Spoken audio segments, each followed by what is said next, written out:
Hello student, this is Vijayalakshmi Rathore, teacher of fresh bird school. आज हम लोग पढ़ेंगे हिंदी रीडर से क्लास 3 से चैप्टर नंबर 3 पतंग से सीख। पतंग तो सभी बच्चों ने देखी होगी। पतंग को उड़ाना सभी बच्चों को बहुत अच्छा भी लगता है और पतंग बहुत अलग अलग रंगों की भी होती है।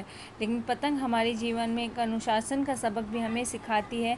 इस चैप्टर के अंदर हम पतंग से क्या सीखते हैं हमारे जीवन में, यही हम लोग पढ़ेंगे। ये सबको पता है पतंग कब उड़ाई जाती है। पतंग मकर संक्रांति के दिन उड़ाई जाती है। उस दिन ना अधिक ठंड रहती है, ना ही ज़्यादा गर्मी रहती है।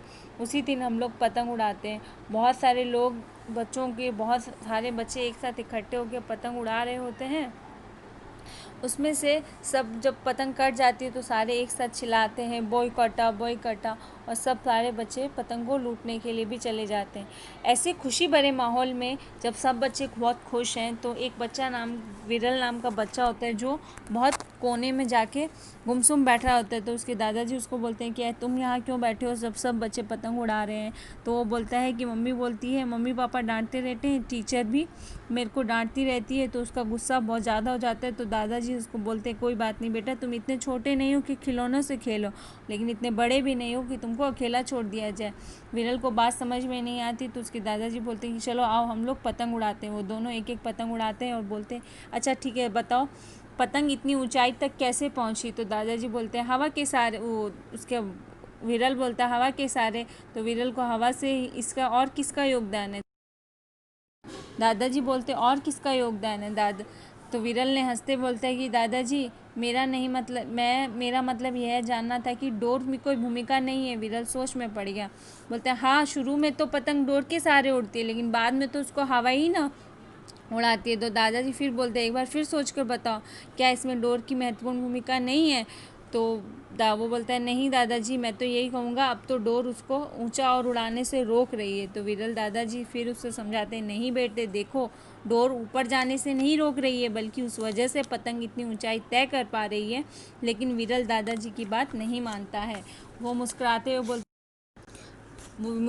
बोलते हैं, आओ बेटे हम लोग पेच लड़ाते हैं। अगर मैंने आज तुम्हारी पतंग काट दी तो मैं 50 रुपये लूँगा, अगर तुम्हारी कट गई तो दादाजी ने पलट कर पूछा, फिर जो आप कह रहे हैं मैं उसे मान जाऊँगा। विरल मुस्कुराते हुए बोलता है। दादाजी थोड़ी देर में अपने पोते विरल की पतंग काट लेते हैं और कुछ देर हवा में ही गोते खाने पर पतंग घायल पंछी की तरह लहराते हुए वहीं पास में गिर जाती है। दादाजी बोलते हैं, देखो बेटा आई बात समझ में।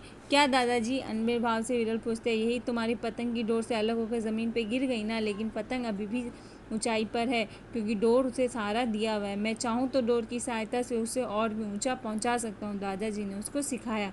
दादाजी आप सही कह रहे हैं, विरल ने स्वीकार किया। हाँ बेटे, यही बात तुम्हारे माता पिता तुम्हें टीचर इसी नाराज़ नहीं है। वो बहुत प्यार करते हैं तुमसे, डांटते हैं लेकिन वो व्यर्थ नहीं डांटते। वो तुमसे बहुत प्यार करते, तुम्हारी भलाई चाहते हैं, इसीलिए तुमको डांटते हैं। अगर वो तुमको पतंग के समान ढील दे दे और कभी कसे ना, तो तुम खुशियों के आकाश में ऊंची उड़ान भर सको। पतंग हमें अनुशासन की ही डोर की तरह, जिसके कारण हम आगे बढ़कर ऊंचाइयों को पा सकते हैं। पतंग से हमें जीवन की ऊंचाइयां पा सकते हैं। इस कहानी से हमें यही शिक्षा मिलती है कि जीवन में अनुशासन का बहुत अधिक महत्व है।